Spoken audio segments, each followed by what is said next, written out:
Il est 7h40, Nico Saliaga, c'est l'heure de retrouver Jean-Michel Apathy. Alors on va parler, mon cher Jean-Michel, de cette fameuse cagnotte sur Internet en soutien à Christophe Détinger, le boxeur qui a agressé les gendarmes samedi. Toujours en garde à vue, cette cagnotte a été suspendue hier. Elle a provoqué un tollé, notamment auprès de la classe politique, de l'exécutif, des ministres, des syndicats, des policiers aussi. Il fallait la suspendre, Jean-Michel ? Moi je pense que c'est une très mauvaise décision, qui pourrait même...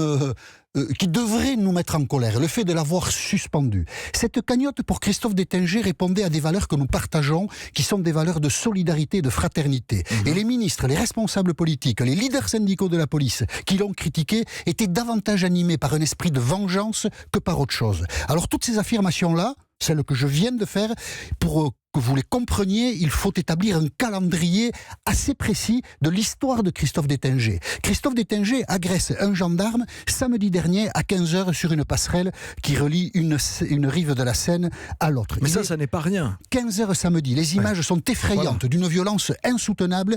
L'attitude de Christophe Détinger est condamnable. Il sera condamné par la justice et il le mérite. Ça, c'est clair. D'accord. Dimanche soir, avant de se rendre à la police lundi matin, Christophe Détinger fait une vidéo. Dans cette vidéo, il explique son geste et il fait plus que ça. Il s'en excuse, le son n'est pas très bon, mais on écoute Christophe Détinger dimanche soir dans sa vidéo. J'ai mal réagi. Oui, j'ai mal réagi. J'ai mal réagi. Christophe Détinger, quand il publie sa vidéo dimanche soir, il se rendra au policier lundi matin, dit... Je ne suis pas un exemple. Il ne faut pas faire ce que j'ai fait. Il ne dit pas, amis gilets jaunes, faites comme moi. Allez taper des gendarmes et des policiers. Il dit l'inverse. Il dit, j'ai fait une erreur. Et ça, c'est à mettre à son crédit. Lundi matin, il se rend au policier et lundi dans la journée, la cagnotte est mise en place à Lecce. Pourquoi cette cagnotte ? Cette cagnotte, d'abord, elle doit servir à payer des frais de justice. Parce que Christophe Détinger, il n'est pas comme d'autres personnes qui sont prises par la justice. Il n'a pas l'argent pour y faire face. Donc, il y a de la fraternité.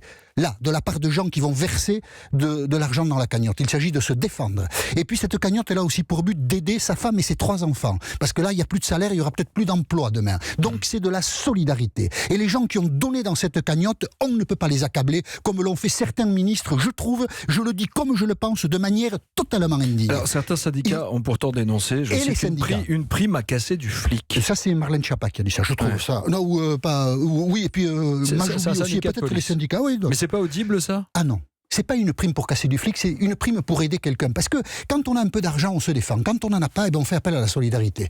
Et condamner la solidarité, c'est un problème. Mais je voudrais avancer dans mon explication. C'est hier qu'on a vu, à ce moment-là, des responsables politiques, Renaud Muselier notamment, qui est en PACA, président de PACA, faire une cagnotte pour les policiers. Mais s'il n'y avait pas eu la cagnotte Détinger, il n'aurait pas eu l'idée de faire la cagnotte pour les policiers. Ça, c'est de la vengeance. Qui dépasse les 160 000 euros. Ah mais bien sûr, maintenant il y a tout le monde qui donne, voilà. Mais c'est de la vengeance. Il n'y avait pas pensé avant. C'est parce qu'il y a eu la cagnotte Détinger qu'il y pense.